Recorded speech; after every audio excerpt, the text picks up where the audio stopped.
Hello everyone, my name is Fahima Shahid Tamanna. I'm currently studying at CSE in North South University, and I've also gotten a 100% scholarship in the admission test of Fall 22.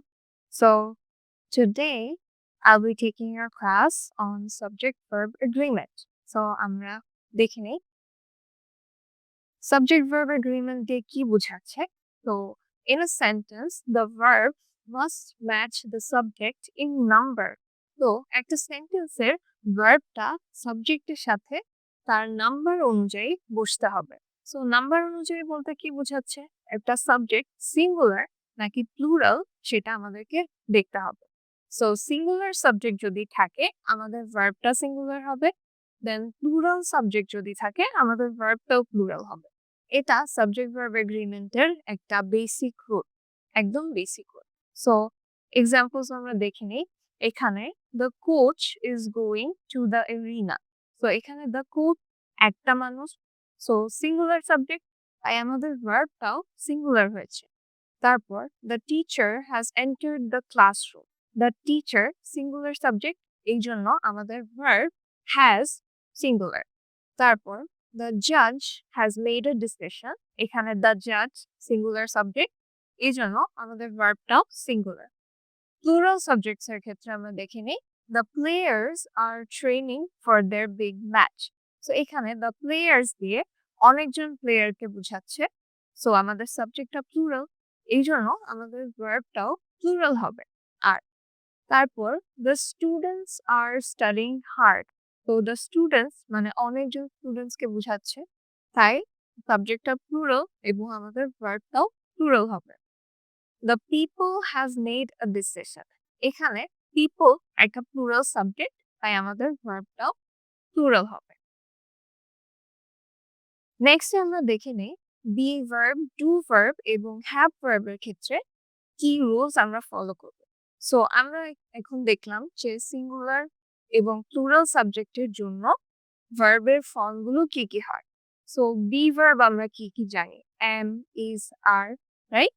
So be verb যখন একটা সেন্টেন্সে থাকবে এবং সাবজেক্টটা singular হবে, তখন সাবজেক্টের person অনুযায়ী বি ভার্বের ফর্মগুলো এরকম হবে। যেমন ফার্স্ট পার্সনের জন্য এম, সেকেন্ড পার্সনের জন্য আর, থার্ড পার্সনের জন্য ইজ। আবার প্লুরাল সাবজেক্ট যখন থাকবে তখন পার্সন অনুযায়ী বি ভার্বের ফর্মটা হবে আর। তারপর ডু ভার্বের ক্ষেত্রে একইভাবে সিঙ্গুলার সাবজেক্টের ক্ষেত্রে ফার্স্ট পার্সন এবং সেকেন্ড পার্সনের জন্য ডু, থার্ড পার্সনের জন্য ডাজ। প্লুরাল সাবজেক্ট হলে সবগুলোই পার্সন অনুযায়ী ডু ভার্ব ডু হিসেবে বসবে। এরপর হ্যাভ ভার্ব সিঙ্গুলার সাবজেক্টের ক্ষেত্রে ফার্স্ট পার্সন এবং সেকেন্ড পার্সন যদি থাকে তাহলে হ্যাভ বসবে, আর থার্ড পার্সন থাকলে হ্যাজ বসবে।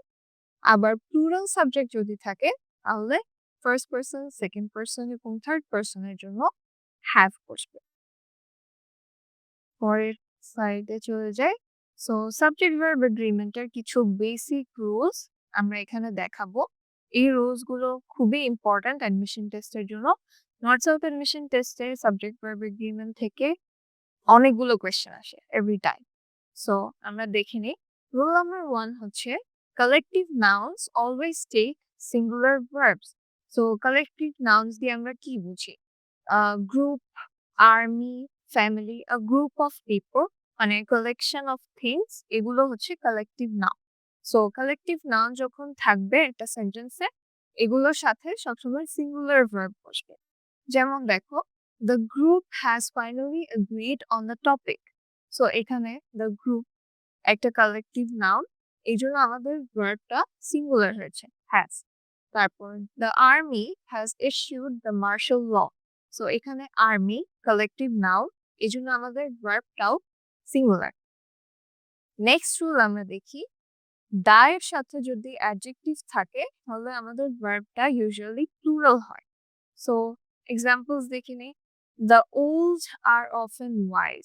সো এখানে দা এর সাথে ওল্ড একটা অ্যাডজেক্টিভ, সো এটার পরে আমাদের ভার্বটা প্লুরাল হবে। এরপর the poor often fail to give their kids a smooth life. So the এর সাথে একটা অ্যাডজেক্টিভ অ্যান্ড এই জন্য আমাদের ভার্বটা প্লুরাল হয়েছে। আমরা নেক্সট রুলটায় চলে যাই। রুল নাম্বার 3 হচ্ছে if two or more subjects are joined with and, the verb after them is plural. এর মানে হচ্ছে দুইয়ের অধিক সাবজেক্ট যদি and দিয়ে যুক্ত থাকে তাহলে এর পরের ভার্বটা হবে প্লুরাল। যেমন দেখো, the lion and the tiger rule the forest together. So এখানে the lion একটা সাবজেক্ট, the tiger আরেকটা সাবজেক্ট এবং দুইজন and দ্বারা যুক্ত আছে, এই জন্য পরের ভার্বটা প্লুরাল হয়েছে। আরেকটা এক্সাম্পল দেখি, Apple and Samsung are the top smartphone brand in the world right now. So Apple and Samsung দুইটা সাবজেক্ট অ্যান্ড এর পরের ভার্বটা প্লুরাল হবে। সো এখানে একটা এক্সেপশন রয়েছে। সো এক্সেপশনটা হলো, in the two subjects indicate the same entity, the verb becomes singular. তো দুইটা সাবজেক্টে যদি একজনকে বোঝায়, একটা ব্যক্তি বা একই বস্তুকে বোঝায়, তাহলে ভার্বটা সিঙ্গুলার হবে। যেমন দেখো, the CEO and the chairman, the CEO and chairman is presiding over the meeting. So এখানে দ্য সিইও অ্যান্ড চেয়ারম্যান দিয়ে একজন ব্যক্তিকে বোঝাচ্ছে, এই জন্য আমাদের ভার্বটা সিঙ্গুলার হচ্ছে। তারপর my teacher and friend is coming over to my house. So এখানে একই সাথে আমার টিচার, আমার ফ্রেন্ড, সো আমাদের ভার্বটা এখানে পুরো সিঙ্গুলার হয়েছে। সরি, তা বলবো। সো এখানে my teacher and friend is coming over to my house. So my teacher and friend দিয়ে একই ব্যক্তিকে বোঝানো হয়েছে, এই জন্য আমাদের ভার্বটা সিঙ্গুলার হবে। নেক্সট স্লাইডে চলে যাই।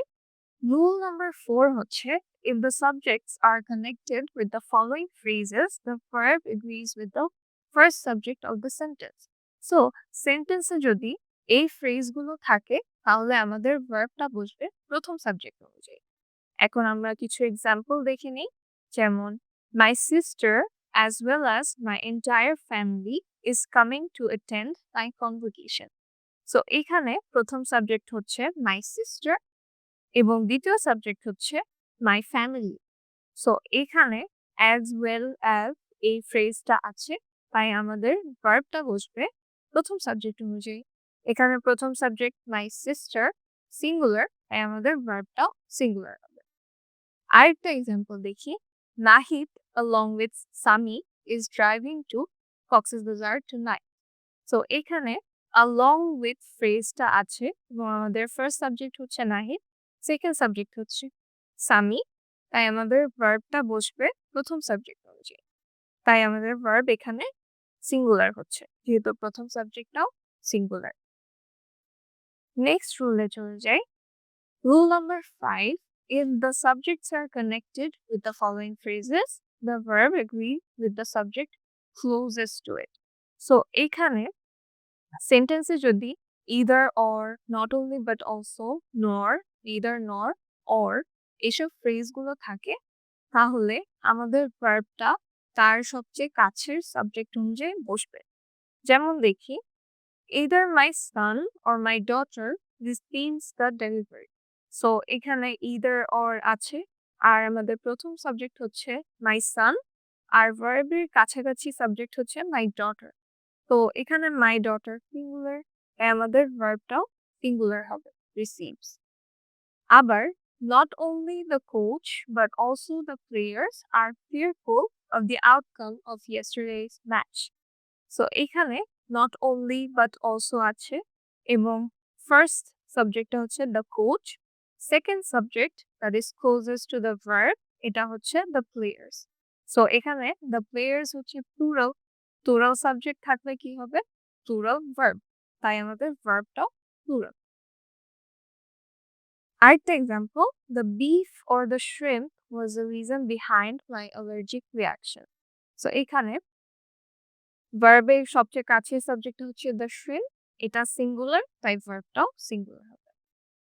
এখন আমরা কিছু এক্সারসাইজেস দেখে নিব যেগুলো নর্থ সাউথ ইউনিভার্সিটির প্রিভিয়াস এক্সামসে এসেছে। The quality of the mangoes dash good, everybody dash them. So এটার অ্যান্সার কি হতে পারে? অ্যান্সার হচ্ছে the quality of the mangoes is good, everybody likes them. কেন? কারণ the quality of the mangoes, এই কোয়ালিটিটা হচ্ছে main focus. So the quality, এই জন্য আমার ভার্বটা সিঙ্গুলার হবে। তারপর everybody likes them, so everybody থাকলে ভার্বটাও সিঙ্গুলার হবে। আচ্ছা, এই এক্সারসাইজটাও আমাদের নর্থ সাউথ ইউনিভার্সিটি ফল 25 এক্সামে এসেছিল। The alumni of the university dash invited. So এইখানে অ্যান্সারটা হবে আর, কারণ অ্যালামনাই দিয়ে প্লুরাল বুঝাচ্ছে। সো সাবজেক্টটা যদি প্লুরাল হয় আমাদের ভার্বটাও প্লুরাল হবে। এই জন্য অ্যান্সার হচ্ছে are. The alumni of the university are invited. পরেরটা দেখি, এটাও নর্থ সাউথ ইউনিভার্সিটি সামার 25 এক্সামে এসেছিল। All of the boys dash in the same team. So এখানে অল অফ দ্য বয়েজ দিয়ে প্লুরাল সাবজেক্ট বোঝাচ্ছে, এই জন্য আমাদের ভার্বটাও প্লুরাল হবে। So all of the boys play in the same team. Okay, আমরা আরেকটি এক্সাম্পল দেখে নিই, যেটা হচ্ছে the pyramid of Giza is one of the dash of the world. So এখানে অপশনগুলো হচ্ছে iconic structures, wonderful building, remarkable landmark and O inspiring site. So এটার অ্যান্সার হবে আইকনিক স্ট্রাকচার্স। কেন? সেন্টেন্সটা খেয়াল করো, the pyramid of Giza is one of the dash of the world. So আমরা জানি সেন্টেন্সে যদি ওয়ান অফ দ্য থাকে তাহলে এর পরের নাউন বা অ্যাডজেক্টিভ এগুলো প্লুরাল হবে। সো আইকনিক স্ট্রাকচার্স, স্ট্রাকচার্স এখানে প্লুরাল ফর্ম, আর আইকনিক দিয়ে বোঝাচ্ছে যে এটা গ্লোবালি সিগনিফিকেন্ট। ওকে, সো আরেকটা এক্সাম্পল দেখে নিই, সেটা হচ্ছে neither cats nor dogs dash in the restaurant. So এখানে অপশনগুলো হচ্ছে allowed, is allowed, are allowed and allows. So এখানে অ্যান্সারটা কি হবে? অ্যান্সারটা হবে are allowed, কারণ আমাদের সেন্টেন্সে neither nor আছে। সো আমরা জানি যে neither nor থাকলে ভার্বটা তার একদম কাছের সাবজেক্টের সাথে এগ্রি করবে। এই জন্য দেখো একদম পাশের সাবজেক্টটা হচ্ছে ডগস, যেটা প্লুরাল, তাই আমাদের ভার্বটাও প্লুরাল হবে। Neither cats nor dogs are allowed in the restaurant. So that's it for the class and I hope you guys enjoyed it. এবং তোমরা চাইলে আমাদের নর্থ সাউথ ইউনিভার্সিটি স্পেশাল কোর্সে এনরোল করতে পারো, যেখানে তোমরা পেয়ে যাচ্ছ 40টারও বেশি লাইভ ক্লাসেস অ্যান্ড 80টার বেশি টপিক এক্সপ্লেনার ভিডিও। এরকম অনেক অনেক গ্রামার টপিকসে তোমাদের কনফিউশন থেকে থাকতে পারে, সেগুলো আমরা টপিক এক্সপ্লেনার ভিডিওতে খুব সুন্দরভাবে উপস্থাপন করেছি। Also you will get special guidelines and suggestions from instructors. আমাদের ক্লাসগুলো দেখলে তোমরা অনেক বিষয় ক্লিয়ার হতে পারবে। অলসো তোমরা আনলিমিটেড কুইজেস দিতে পারবে টপিক ওয়াইজ। সাথে আমাদের মডেল কোয়েশ্চেন বুকস থাকছে, ইংলিশ কোয়েশ্চেন ব্যাংক আছে, অলসো ম্যাথ কোয়েশ্চেন ব্যাংকও আছে। Thank you everyone.